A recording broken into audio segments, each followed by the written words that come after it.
सुनहु भरत भावी प्रबल विलख कहो मुनिनाथ, हानि लाभ जीवन मरण यश अपयश विधि हाथ। हमारे कर्मों के अनुसार मेरे प्रभु ने जो भी हमारे लिए रचना रची है, जो भी विधान किए हैं, हम उसमें संतुष्ट रहें और अपना भजन करें, कर्तव्यों का पालन करते रहें। राजा अपना समूह लिए चले गए कुम्मन दास के पास।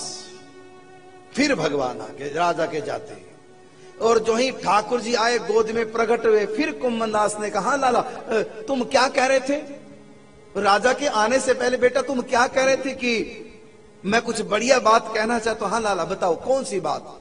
ठाकुर जी झुंझुलाते हुए बोले, बस करो, क्या हुआ, नाराज क्यों? अब क्या बताऊं मैं? बढ़िया बात।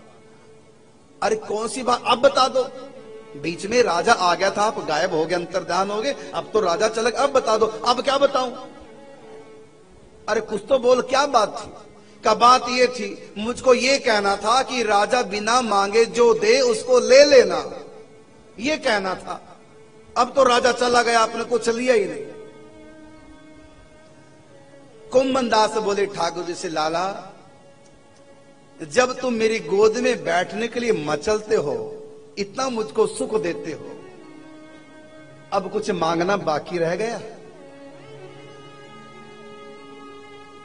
तुम्हारा प्यार मिल रहा है, अब कुछ रह गया बाकी मेरे जीवन? मैं प्रसन्न हूं मेरे कर्मों के अनुसार, जो मुझको मिला, जो भी आपने विधान किया मेरे कर्मों के अनुसार, मैं प्रसन्न हूं।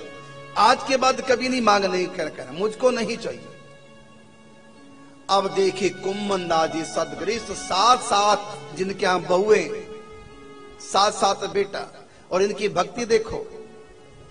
किसने पूछा कुम्मन दास जी से कि आपके संतान कितने हैं? कहता 1.5। कितने बच्चे हैं? कहता 1.5 बच्चे। का मतलब? का देखो, जो मेरा सबसे छोटा बच्चा है चतुर्भुज दास, वो मेरा पूरा बेटा है, और जो कृष्णदास है वो मेरा आधा बेटा है, और बाकी जो 5 है वो तो मेरे बेटे है ही नहीं। का ये क्या मतलब?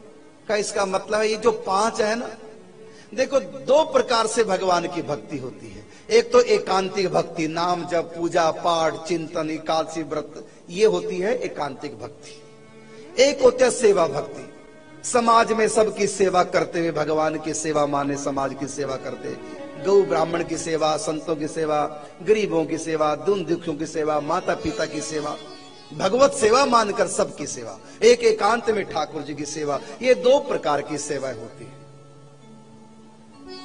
तो चतुर्भुज दास मेरा दोनों प्रकार की सेवा करता है। श्रीनाथ जी की सेवा करता है, नाम जप करता है, पूजा करता है, और गौ माता की सेवा करता है, गौओं को चराता है, गौ माता की सेवा करता है। ये दोनों प्रकार के दिन दुखियों की सेवा भी करता है। तो ठाकुर जी की सेवा भी करता है और सबकी सेवा करता है। तो ये मेरा चतुर्भुज दास मेरा पूरा बेटा है।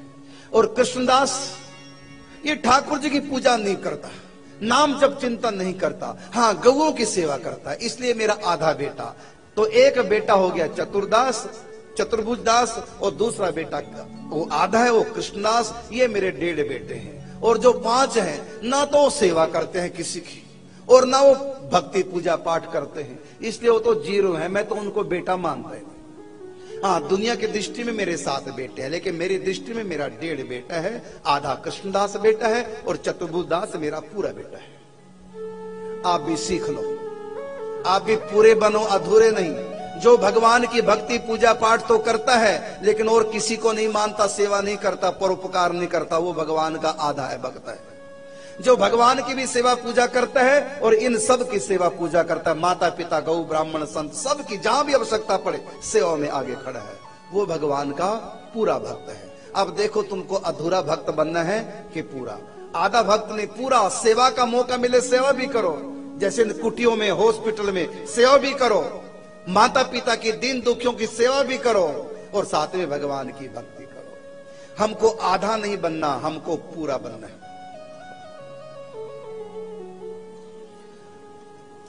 एक बार की बात, इनका जो आधा बेटा था कृष्णदास, गैया चराने के लिए चला गया जंगल में, आज जिसको श्याम ढाक बोलते हैं। जंगल में गैया चराने गया, गैया तो लौट कर आ गई, लेकिन कृष्णदास लौट कर नहीं आए। कृष्णदास नहीं आए उनकी मृत्यु का समाचार आया। कृष्णदास की मृत्यु का समाचार। जो ही कुंभन दास ने सुना कि आपके बेटे को सिंह खा गया, मर गया,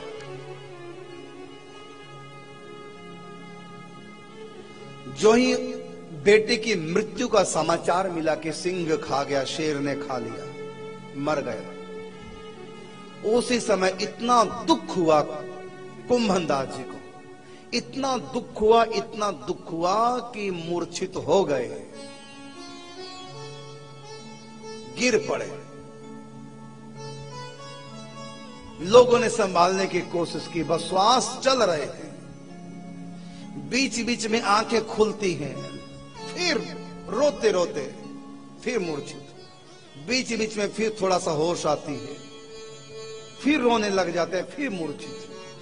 लोगों के मन में हुआ कि गोसाई जी, श्री विठलनाथ गोसाई जी तो कहा करते हैं कि मेरा कुंभन दास मतलब ये पूर्ण भक्त है, श्रीनाथ जी श्री कृष्ण इनकी गोद में खेलते हैं, इनको भगवत प्राप्ति हो चुकी है, उनके प्रेम की प्राप्ति हो चुकी है। गुरु जी तो इनकी इतनी महिमा गाते हैं, और ये पुत्र मृत्यु का समाचार सुनते ही ये दुर्गति इनकी हो रही है।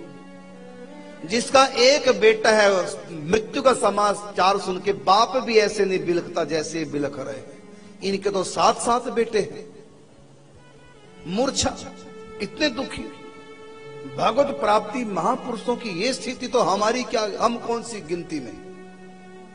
और ये बात सब जगह फैल गई, काहे के भगत झूठ बोलते हैं, इनको भगवत प्राप्ति होगी, काहे के भगत, ऐसी निंदा होने लगी। बात पहुंची श्रीनाथ जी के मंदिर तक, जतिपुरा तक लगा पता। श्री विठलनाथ गोस्वामी जी सुन करके गोसाई जी बोले, नहीं, मेरा कुंभना मोह ममता में ऐसे पागल नहीं हो सकता, मैं जानता हूं कारण क्या है, चलो मैं चलता हूं। आए उनके गांव जमनावतों में, गिरिराज गोवर्धन से 4 किलोमीटर, हमारे आश्रम से लगभग 2.5-3 किलोमीटर ये जमनावतो गांव पड़ता है। तो जतिपुरा मंदिर ऊपर गिरिराज जी के शिखर पर श्रीनाथ जी का, गोसाई जी वहीं से लाठी टेकते टेकते पहुंचे, तब ये मूर्छित पड़े थे। बीच बीच में हल्का सा होश आती, रोते रोते फिर मूर्छित। लोगों की भीड़ लगी थी, सब उनको समझा रहे थे, लेकिन उनकी समझ में कुछ नहीं आ रहा था, पागल से हो रहे हैं जब से पुत्र मृत्यु का समाचार मिला। लोग हैरान हैं कि लोग कहते हैं इनको भगवत प्राप्ति, लेकिन ये तो मोह ममता में ज्यों के त्यों पड़े। अंत में गोसाई जी ने सबसे कहा, पीछे पीछे हट जाओ, मैं कुंभन को चेतना लौटाता हूं इनकी। गोसाई जी झुके थोड़ा नीचे, उनके कान में बोले, कुंभना चिंता मत कर, तुम सोच रहे हो ना कि बेटे की मृत्यु होगी, घर में सूतक पातक लग गया, अब मैं मंदिर में कैसे जाऊंगा। आप जैसे महापुरुषों को कभी सूतक नहीं लगता, तुम्हारे लिए श्रीनाथ जी की ड्योढ़ी सदा खुली रहेगी, चलो उठो, करो कीर्तन सेवा मंदिर में, तुमको सूतक लगा ही नहीं। इतना सुनते वो तो उठकर बैठ गए, गुरु जी के चरणों में गिर गए, गुरु जी आपने मेरे प्राण बचा लिए। यही मुझको दुख था कि मेरे घर में सूतक लग गया, जब तक ये सूतक घर से नहीं निकलेगा तब तक मैं श्रीनाथ जी के मंदिर में कीर्तन सेवा करने नहीं जा सकूंगा। श्रीनाथ जी के दर्शन के बिना मैं कैसे रह पाऊंगा, मैं संतों की सेवा के बिना कैसे रह पाऊंगा, संतों की सेवा नहीं कर पाऊंगा, ठाकुर जी की सेवा नहीं, मैं तो गुरु गोविंद से दूर हो गया। जब तक ये सूतक नहीं निकलेगा, घर में हवन यज्ञ नहीं होगा, घर की शुद्धि नहीं होगी, इतने दिन तक मैं घर से, मंदिर से दूर, संतों से दूर, गुरु से दूर। आपने मेरे प्राण बचा लिए। श्री विठलनाथ गोस्वामी जी कहते हैं, अरे तुम्हारे जैसे भक्तों का नाम लेने वाले, तुम्हारे जैसे भक्तों की याद करने वालों को सूतक नहीं लगता, तुमको कैसे लगेगा। अब लोगों को पता लगा इनके दुख का कारण क्या था। ये दुख नहीं था कि बेटा मर गया, ये दुख था अब मैं कुछ दिन तक मंदिर नहीं जा पाऊंगा। 11 दिन तक मैं मंदिर ही नहीं जा पाऊंगा। मैं कैसे रह पाऊंगा श्रीनाथ जी के बिना, श्री कृष्ण के बिना। अब इस घटना से पता चलता है कि कितना प्यार था संतों को के प्रति, गुरु के प्रति, गोविंद के प्रति, ठाकुर जी के प्रति। लोगों के लिए वो मूर्ति होंगी श्रीनाथ जी, उनके लिए साक्षात श्री कृष्ण है। उनके साथ खेलते थे। एक बार खेत में हल जोत रहे थे और सामने ठाकुर जी श्रीनाथ जी, और ये कीर्तन करते हुए श्री कृष्ण शरणम मम, श्री कृष्ण शरणम मम। खेत जोत रहे हैं, नाम जप कर रहे हैं। और ठाकुर जी कभी बैलों के सामने प्रकट, कभी दाईं तरफ, कभी बाईं तरफ, कभी पीछे पीछे, कभी ठाकुर जी भी गुनगुनाए और बड़ा आनंद। इनके लिए कोई नई बात नहीं थी, तो हर रोज की बात थी। ठाकुर जी जब चाहे खेतों में इनके साथ खेलने लग जाते थे, कभी सखा बन करके, कभी पुत्र बन करके। इधर कभी इधर ठाकुर जी दिखाई दे रहे हैं। उसी समय मंदिर से घंटी की आवाज आई। तुरंत हल को रोक दिया, बैलों को खोल दिया और चले संकीर्तन सेवा करने, उत्थापन की सेवा करने शिवनाथ जी के मंदिर में। जो ही चले ठाकुर जी बोले, किधर जा रहे हैं? कहते मंदिर में जा रहा हूं सेवा करने, दर्शन करने। ठाकुर जी ने कहा, किसके दर्शन करने जा रहे हो? मैं तो यहां हूं।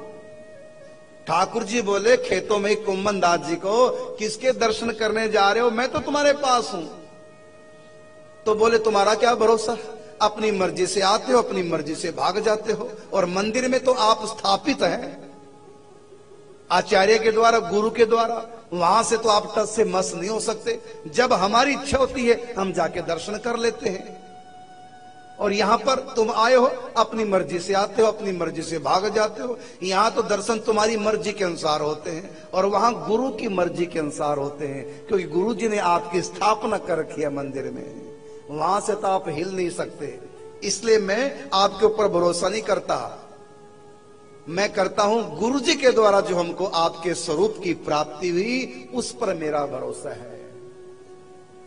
दूसरी बात, यहां तो केवल आप हैं, लेकिन वहां आप और गुरु जी और संत सब है। और आपने कहा है, मोते संत अधिक कर लेखा, मुझसे भी ज्यादा मेरे संतों को मानो। तो यहां तो खेतों में कोई संत नहीं, यहां तो केवल आप हैं। और मंदिर में आप भी हैं विग्रह के रूप में, गोसाई जी हैं, चीत स्वामी हैं, सूरदास जी हैं, परमानंद दास जी हैं, कृष्णदास जी हैं। वहां तो कितने संत हैं, गोविंद दास जी हैं, कितने संतों के वहां दर्शन होते हैं। आपसे हम आपके नाम की महिमा का गुणगान करते हैं, कितना आनंद आता है। आपकी लीलाओं का गायन होता है, उस समय अंतःकरण में प्रकट लीलाएं दिखाई देती हैं, वहां कितना आनंद है। इसलिए महाराज हमको जाने दो, हम तो जा रहे हैं। यह देखो इनकी भक्ति, संतों के प्रति, गुरुओं के प्रति निष्ठा। सामने ठाकुर जी, उन पर इतना विश्वास नहीं जितना विश्वास गुरु के द्वारा जो मंदिर में स्थापित। और तुम क्या कहते हो, मंदिर में पूजा करते हो और भगवान से कहते हो प्रभु कब दर्शन दोगे? अरे दे तो रहे दर्शन, क्यों मांगते हो दर्शन मंदिर में जाकर? इसलिए मांगते हो क्योंकि तुम उनको पत्थर की मूर्ति समझ रहे हो। जिन्हें आंखें दी खुदा ने, वो पत्थर में खुदा देखे। जिनका दिल ही पत्थर है, भला पत्थर में क्या देखे? दिल पत्थर है ना, इसलिए भगवान पत्थर नजर आते हैं। एक बार जब संत ने स्थापित कर दिया ठाकुर जी के श्री विग्रह को, वो साक्षात ठाकुर जी है, ऐसा भाव करना चाहिए।